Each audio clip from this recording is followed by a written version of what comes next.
उदयपुरको चौदण्डी गढी नगरपालिका 5 मा पर्ने बेल्हा र सिवाई बीचको त्रियुगा नदीले यात्रुवाहक बस बगाएको छ।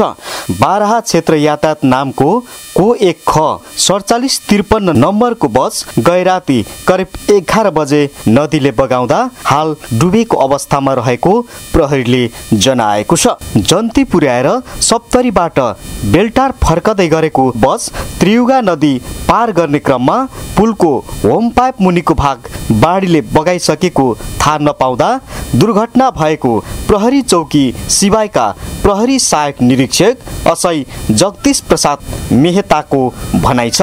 दुर्घटनाको समयमा बसमा चालक र सहचालक मात्र रहेको र उनीहरू दुवै सकुशल रहेका छन्। घटनाको थप अनुसन्धान भइरहेको छ।